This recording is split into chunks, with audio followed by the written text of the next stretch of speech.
안녕하세요. 오늘 살펴볼 단지는 용산 아세아입니다. 많이들 들어보셨을 텐데요. 용산역 아주 금싸라기 땅에 이제 청약을 앞두고 있는 단지입니다.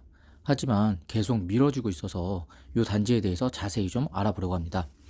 먼저 규모를 보시면 10개 동에 36층으로 설계가 됐습니다. 세대수는 997세대, 분양 물량은 847세대를 분양하고 150세대는 공공기여로 갑니다.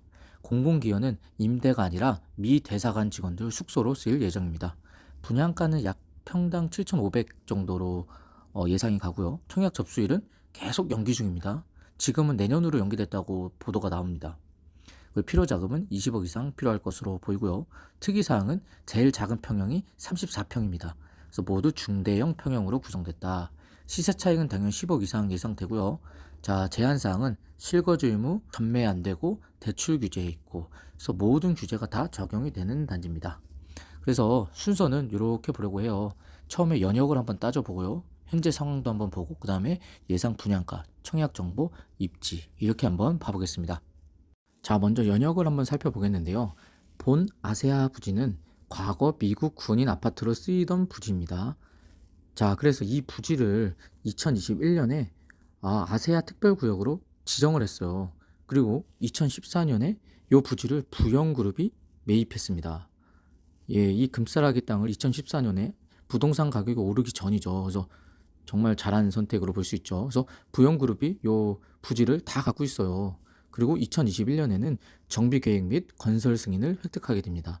그래서 2021년 필두로 요 아세아 부지를 다시 멋있게 정비해보자라고 구체적인 방안이 추진된 거죠. 23년 8월 기사입니다. 여기 보시면 애초 계획대로라면 2021년 6월에 착공을 하고 2022년 6월에 완공이 목표였는데, 그러나 미 대사관 측에서 설계 변경을 요구했습니다. 지금 아파트에서 150가구는 공공기업으로 분류되고요. 그리고 이것 때문에 비상계단 설치나 기타 등의 설계 변경을 요구했죠. 여기서 보시는 150가구의 공공기여가 뭐냐? 이 공공기여는 MOU 체결에 따라서 미 대사관 직원 숙소로 활용될 예정입니다.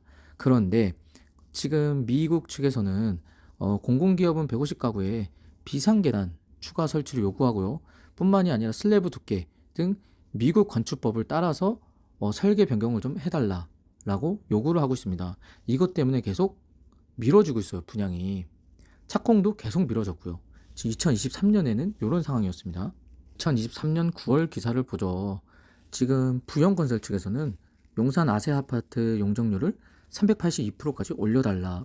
서울시에게 사업 지연에 대한 보상을 요구하는 겁니다. 그걸로 용적률을 올려달라는 거죠. 그래서 용적률을 원래 340% 적용받기로 했는데 이거를 40% 상향해서 382%로 해달라.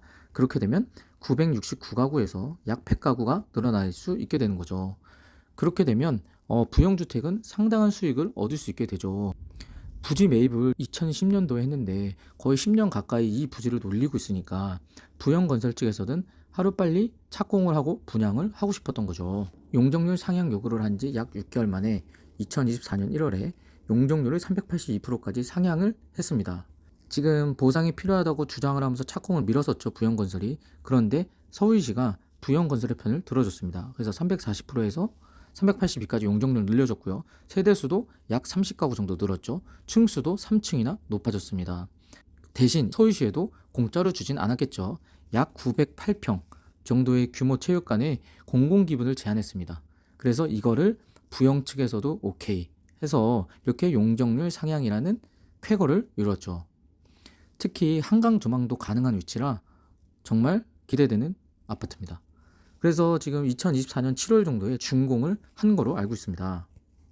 자, 다음 2025년 7월자 기사입니다. 공사 멈춘 지 수개월. 아세안 아파트 5대 분양 물 건너가나. 보시면 2024년 7월에 삽을 떴는데 또 공사를 멈췄어요. 왜냐면 하나의 해프닝이 있었는데 부영 홈페이지에 2035년 7월 분양 예정으로 기재가 된 거예요. 그러다가 사람들의 말이 많아지니 그 다음날 바로 삭제됐습니다. 그래서 부영 측에서는 전산 오류다, 단순 해프닝이다 라고 얘기했지만 일각에서는 전산 오류가 아니라 진짜 2035년에 분양할 것이다 라는 의견도 정말 많습니다. 그래서 우리가 모르는 또 다른 이유가 있지 않을까 라는 말도 나오고요. 따끈따끈한 25년 8월 기사입니다. 기사 제목을 보시면 미 대사관 국제 빌딩 코드 적용 요구에 용산 아세아 아파트 올해 분양 불발. 예상대로 올해 분양은 어렵죠. 그리고 또 하는 말이 내부 상황에 대해서는 언급할 수 없다라고 계속 얘기합니다. 그래서 지금 대외적으로는 설계 변경으로 인한 착공 지연인데 단순 설계 변경뿐만 아니라 외부에 공개하기 힘든 어떠한 이유가 있지 않을까라는 생각도 드네요. 그래서 지난해 7월 첫 삽을 뜨면서 지금 뉴스 메인에도 장식되고 정말 핫했었죠. 그런데 그 말이 무색할 만큼 1년 후에 아무런 진척이 없습니다. 그래서 정말 언제까지 될지 모르는 무기한 연기죠. 이 청약만을 기다리신 분들도 되게 많을 텐데 말이죠. 분양가를 예측해 보려 합니다. 인근 34평 시설 한번 봐보겠습니다. 여기 파크타워 아파트 09년도 입주했는데 28.3억, 한강 대우 아파트 00년 입주했는데 27.6억 정도입니다. 아세 아파트는 주변 시설이 약 30억 초반으로 잡고 분상제니까 80% 정도 산정하면 26억 정도가 나옵니다. 평당 7,500 정도. 하지만 이건 현재 기준이고 내년이나 내후년 분양을 할 때쯤이면 아마 분양가가 오르겠죠. 지금도 계속 오르고 있으니까요. 내년에 분양하면 평당 8천을 찍을지도 모릅니다. 이제 기본적인 청약 정보를 보려고 합니다. 자, 2024년 12월 건축심의 내용을 한번 발췌해 봤어요. 보시면 분양은 847세대, 공공기호는 150세대입니다. 84 타입이 152세대나 분양을 해요. 그리고 122 타입은 282세대, 166 타입은 411세대, 198 타입은 2세대. 여기서 보시면 주력 평형이 84 타입이 아니라 166 타입입니다. 정말 크죠. 166 타입이 411가구나 대단히. 와, 정말 돈 있는 사람들이 들어오겠죠. 그래서 시세 차익이 많을 뿐더러 중대형 평형 이상으로 구성돼서 정말 현금 여력이 되시는 분들만 지원하시게 될 겁니다. 그래서 상당히 고소득자, 상당히 고자산가들이 많이 들어오겠다. 그리고 이제 청약 정보를 보면 민영주택이 되면 거주 의무가 3년이고요. 원래부터 용산은 규제 지역이었어서 당해를 받으려면 서울시에서 2년 이상 거주를 해야 됩니다. 그리고 재당첨 제한은 당연히 10년이고요. 자, 분상제 당연히 적용단지입니다. 배치도랑 향을 한번 보겠습니다. 현재 조감도는 건축심의에 나왔던 조감도를 가져와 봤습니다. 대부분 남향이나 남동향 위주의 설계입니다. 신기하게 남서향은 없죠. 그래서 요거를 제가 기사에 나왔던 조감도를 여기다 이렇게 붙여봤어요. 보시면 남향은 타워맨션에 의해 좀 가려요. 근데 타워맨션이 15층이다 보니까 15층 이상 세대들은 파노라마 한강뷰를 볼 수 있죠. 그리고 이제 남동향을 보면, 자, 이거 오타입니다. 남동향입니다. 남동향을 보게 되면 이촌 동부 센트레빌이 있어요. 25층짜리. 그래서 여기 세대 같은 경우는 가려 좀 뷰가 막히죠. 그리고 여기 우측동도 남향이나 동향이 장미 아파트나 동부 센트레빌 때문에 뷰가 막힙니다. 그래서 아마 아세아의 메인 단지는 요 앞동이 될 것 같아요. 앞동 고층. 그러면 위치도 좋을 뿐만 아니라 한강뷰를 조망할 수 있다는 것입니다. 이제 입지를 한번 살펴보겠습니다. 입지는 용산구에 위치해 있죠. 소위 말하는 마용성 중에 용산입니다. 자, 거기 중에 한강로 3가라는 법정동에 위치해 있습니다. 보시면 한강 이북 지역의 구단위 중 가장 핵심 위치죠. 특히 아세아 아파트가 위치한 한강로 3가는 바로 앞에 한강을 끼고 있진 않지만 한강 조망이 가능한 아주 좋은 위치입니다. 뿐만 아니라 바로 앞에는 이천동이 있어서 아까 말씀드렸다시피 저층 부위는 이천동 아파트 때문에 뷰가 많이 가립니다. 고층은 파노라마 뷰가 가능하고요. 한강 뷰 인근이 아닌 대신 용산역과 가깝죠. 그것도 교통수단에 있어서 가장 큰 장점이 될 것 같아요. 그리고 여기 보시면 우측으로는 동부 이천동이 있어요. 여기 동부 이천동. 그래서 여기는 재건축 추진 단지들이 정말 많죠. 그래서 여기가 재건축이 추진이 되면 요 아세아 아파트가 위치한 한강로 3가 이쪽 주변도 같이 시너지를 받을 겁니다. 용산구는 어찌 보면 되게 이렇게 크지만 대부분은 후암동 이쪽은 다 산이에요. 그래서 주택가가 있는 건 요 앞부분입니다. 그래서 용산구가 큰 거에 비해 인구수도 적고 주택수도 정말 작은 지역구입니다. 그리고 아세아 아파트 보면 용산역과 약 한 7, 800m 거리가 나오죠. 용산역은 1호선, 중앙선, KTX, 신분당선까지 들어오고요. 이렇게 신분당선이 들어옵니다. 그 GTX-B까지 들어올 예정입니다. 특히 용산역에는 아이파크몰이 위치해 있죠. 그리고 뒤에는 용산국제업무지구가 이제 첫 삽을 뜨고요. 곧 있으면. 그리고 이 앞에 용산정비청 구역이 또 있고요. 앞으로는 한강이 있어요. 그래서 한강 조망도 가능하고 바로 앞에 한강대교와 강변북로가 있어서 자차 이동도 상당히 괜찮죠.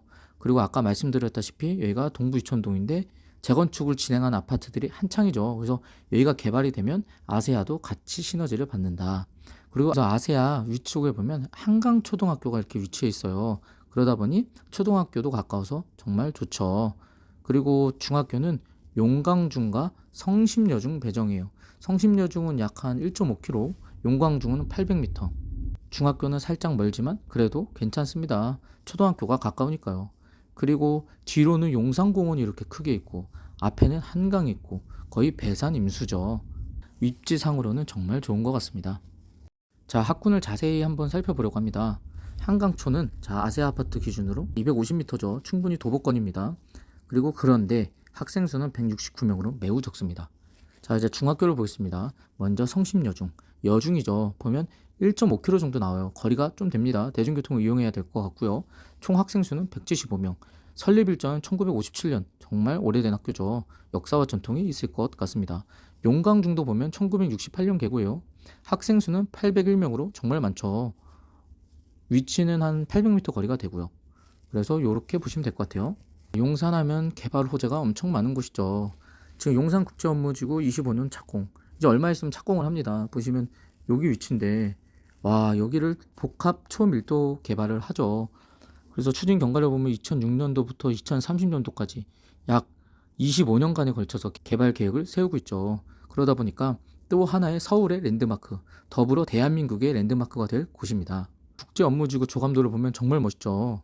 와, 정말 초고밀도 개발이다 보니 위로 쭉쭉 뻗어 있습니다. 특히 여기 보면 총 3가지 존으로 나옵니다. A존, B존, 그리고 C존. 자, A존은 국제업무존이라고 해서 용적률을 1700%까지 돼 있어요. 그래서 오피스나 호텔, 환승센터로 되고요. 자, B는 업무 복합존입니다. 그래서 기업들이 들어와요. B는 기업들. C는 업무 지원존입니다. 그래서 주거, 교육, 문화시설 등이 들어옵니다. 여기에 정말 유동인구가 많아질 거예요. 게다가 용산역이 환승센터가 되다 보니 사람들이 환승을 하면서 국제업무지구에 들어와서 소비도 많이 하고 유동인구가 늘어나서 상업시설이 많이 들어오겠죠. 자, 이제 마무리를 해보려 합니다. 제가 뉴스 기사를 한번 가져왔는데 9월 분양 용산 로또 아파트 좌초 연기되면 채권 입찰제 적용 가능성도 있다. 8월 기사요, 올해. 보시면 이재명 대통령이 후보 시절부터 분양가 상한제로 인한 로또 청약이 사람들한테 자괴감하고 상실감을 준다라고 해서 분양가 상한제를 손질한다. 플러스 채권 입찰제 도입을 통해서 조합원들이 막대한 수익을 얻는 것을 막겠다라고 후보자 시절에 공약을 했거든요. 그래서 이게 분양이 계속 밀리면 분양가가 높아지는 것뿐만 아니라 청약에 당첨되더라도 수억 원의 차익을 얻을 수 있는 로또 분양은 이제 없어지는 것입니다. 그래서 하루빨리 분양을 하는 게 모두를 위한 길이겠죠. 자, 이렇게 해서 용산 아세아 아파트에 대해서 전반적으로 한번 훑어봤습니다. 자, 유용하셨으면 구독 한번 부탁드립니다. 앞으로 또 유용한 청약 정보로 돌아오겠습니다. 감사합니다.